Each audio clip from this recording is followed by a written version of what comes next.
اور یہی لوگ اپنے رب کی طرف سے ہدایت پر ہیں اور یہی لوگ کامیاب ہونے والے۔ ہدایت ان لوگوں کے بارے میں ہے جو ایمان لاتے ہیں اور اللہ کے راستے پر چلتے ہیں۔ ایسے لوگ جو اپنی رب کی دی ہوئی ہدایت پر ثابت قدم رہتے ہیں چاہے کتنی بھی مشکلیں کیوں نہ ہوں، اور یہی لوگ آخرت میں کامیاب ہوں گے۔ اگر ہم اللہ تعالیٰ کی دی ہوئی مشکلوں کو اپنی آزمائش سمجھ کر صبر کریں گے اور ایمان نہیں چھوڑیں گے تو خود سوچیں بدلے میں ہمیں کیا ملے گا؟ جنت۔ قرآن پاک میں اللہ تعالیٰ نے فرمایا، کیا یہ لوگ سمجھتے ہیں کہ وہ یہ کہہ کر چھوڑ دیے جائیں گے کہ ہم ایمان لائے اور ان کی آزمائش نہیں ہوگی؟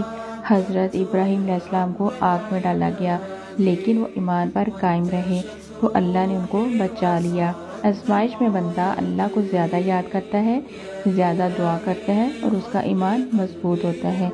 بے شک آزمائشوں کے بعد آسانی ہے، جیسے حضرت یونس مچھلی کے پیٹ میں رہے لیکن انہوں نے دعا کی اور اللہ نے ان کو نجات دی۔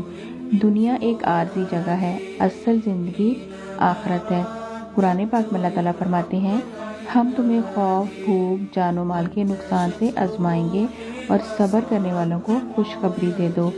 نیک بندوں کی آزمائشیں ان کے درجات بلند کرنے اور جنت میں اعلیٰ مقام دینے کا ذریعہ بنتی ہیں۔ آپ صلی اللہ علیہ وآلہ وسلم نے فرمایا، جسے اللہ پسند کرتا ہے اسے آزمائش میں ڈالتا ہے۔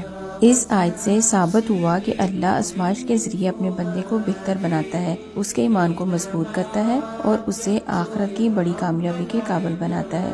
آج اس آیت کو پڑھ کر اور سمجھ کر مجھے ایک بات کی سمجھ لگی کہ آزمائش کا مقصد تکلیف دینا نہیں بلکہ بندے کو اللہ کے قریب کرنا اور اسے دنیا اور آخرت میں کامیاب کرنا ہے۔ آپ سب بھی کمنٹس میں بتائیے گا کہ آپ نے اس آیت سے کیا سیکھا۔ جزاک اللہ خیرا کثیرا۔